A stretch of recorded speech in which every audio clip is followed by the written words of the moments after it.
जिंकणार तर नक्कीच मी खासदार म्हणून जिंकून दिल्लीच्या संसदेमध्ये दाखल होणार। डॉक्टर श्रीकांत शिंदे कधी ना कधी तर ते कोणीच नव्हते। संपूर्ण महाराष्ट्र राज्याचं लक्ष लागून असलेल्या कल्याण लोकसभा मतदारसंघाची निवडणूक यंदा खूपच चुरशीची ठरणार आहे। या लोकसभा मतदारसंघासाठी ठाकरे गटाकडून अनेक नावं चर्चेत होती, सस्पेन्स कायम होता। अखेर आज या शिवसेना ठाकरे गटाकडून या मतदारसंघासाठी उमेदवार घोषित झालेला आहे। शिवसेना ठाकरे गटाच्या पदाधिकारी वैशाली दरेकर यांना या मतदारसंघातून उमेदवारी जाहीर झाली आहे। आपल्यासोबत त्या स्वतः आहेत। मॅडम, काय सांगाल, आज तुम्हाला उमेदवारी जाहीर करण्यात आली तर? खूप आनंद होतोय। बाळासाहेबांचा आशीर्वाद आणि अगोदर मार्गदर्शनसुद्धा आम्हाला लाभलेलं आहे, कारण मी शिवसेनेची नगरसेविका होते आणि तेव्हापासून काम करत असताना मला माहिती आहे की सर्वसामान्यांमधला सर्वसामान्य माणूस हा शिवसेनेमध्ये ज्या वेळेला काम करतो तो तिथे मोठा झाल्याशिवाय राहत नाही। असं अनेकांना शिवसेनेने मोठं केलेलं आहे। आज त्यांनी गद्दारी केली असेल, ते सोडून गेले असतील, पण त्यांची आम्हाला पर्वा नाही आहे। आज साहेबांनी माझ्यासारख्या सर्वसामान्य कार्यकर्त्याला ही संधी दिलेली आहे आणि त्या संधीचं सोनं मी नक्की करेन आणि पुन्हा एकदा शिवसेना उद्धव बाळासाहेब ठाकरे या पक्षाकडनं मी खासदार म्हणून जिंकून दिल्लीच्या संसदेमध्ये दाखल होणार। अनेक दिग्गज उमेदवारांची नावं चर्चेत होती, मातोश्रींनी तुमच्या नावाला पसंती दिली आहे, काय सांगाल? तुमची इच्छुक होतात तुम्ही या मतदारसंघासाठी?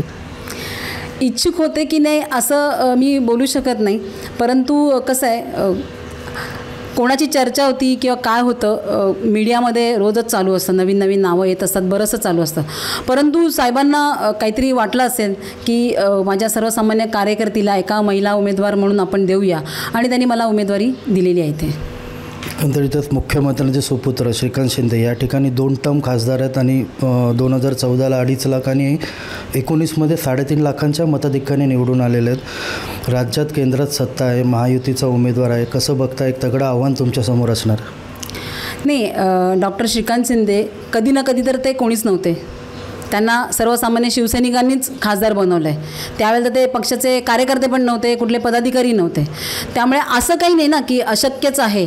त्यांना जर त्यावेळेला सगळ्या आमच्या कार्यकर्त्यांनी आणि शिवसेनेनी जिंकून देऊन खासदार केलं तर आज आम्ही पण होऊ शकतो खासदार। असं अवघड असं काहीच नाही आहे। मॅडम, तुमचा देखील राजकीय प्रवास हा शिवसेनेतून सुरू झाला होता, त्यानंतर तुम्ही नगरसेविका होतात, अनेक विविध पदं भूषवलीत, मध्यंतरी तुम्ही मनसेमध्ये प्रवेश घेतलात, मनसेतून लोकसभा देखील आपण लढवली होती, त्यानंतर पुन्हा आपण शिवसेनेत प्रवेश केला, तर एकंदरीत कसा होता राजकीय प्रवास? नाही, राजकीय प्रवास हा रंजकच आहे, कारण कसं आहे, त्या प्रत्येक ह्याच्यातनं आपण काही ना काही गोष्टी शिकत जातो। एक नवीन वाटचाल, एक नवीन शिकवण आणि त्यातून आपण काही धडे जे घेतो त्यातून आपण आपल्या निर्णयाप्रती येतो की आपल्याला आता पुढे काय करायचं आहे। आणि मला असं वाटतं की तो दिवस आज उजाडलेला आहे की मला माननीय उद्धव साहेबांनी लोकसभेचं तिकीट जाहीर केलेलं आहे आणि मला खूप आनंद होत आहे की मी शिवसेना उद्धव बाळासाहेब ठाकरे या पक्षाला रिप्रेझेंट करणार आहे।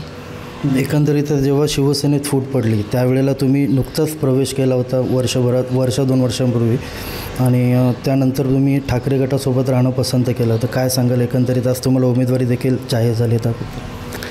नाही, बघा, प्रवेश कधी केला होता किंवा मी माझ्या स्वगृही परतले होते, जरी मी बाहेर पडले होते तरी मी परत माझ्या घरात आले, त्यामुळे मला ते काय नवीन नव्हतं, ते घर माझंच होतं, जुनं घर।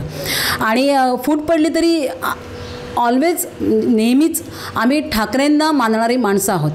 ठाकरेंना सोडून आम्ही कधीही कुठे जाणार नाही आणि कुठेही गेलो नाही, त्यामुळे त्यावेळेलासुद्धा ठाकरेंसाठीच होतो आणि आतासुद्धा ठाकरेंसाठीच आहोत आणि आता शेवटपर्यंत उद्धव बाळासाहेब ठाकरे यांच्यासाठीच काम करत राहणार। उमेदवारी जाहीर झाली आहे, आता निवडणुकीला सामोरं जाण्यासाठी काय ॲक्शन असणार आहे तुमची, काय तयारी असणार?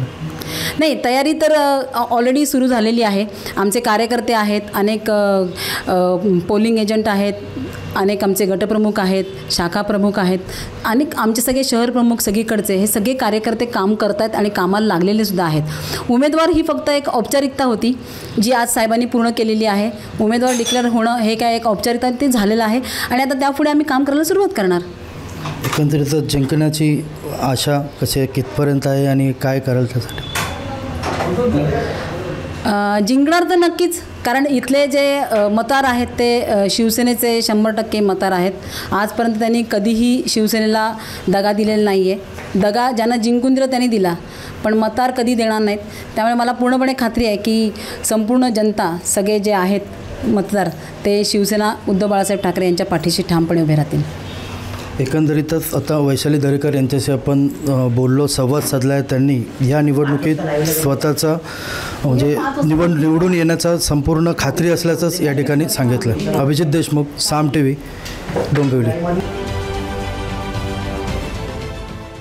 देश विदेशातील प्रत्येक घडामोडींचे लाईव्ह अपडेट मिळवण्यासाठी आता साम टीव्हीच्या सर्व सोशल मीडिया प्लॅटफॉर्मला लाईक, फॉलो आणि सबस्क्राईब करा। तसंच सर्व नोटिफिकेशनसाठी बेल आयकॉन प्रेस करायला विसरू नका।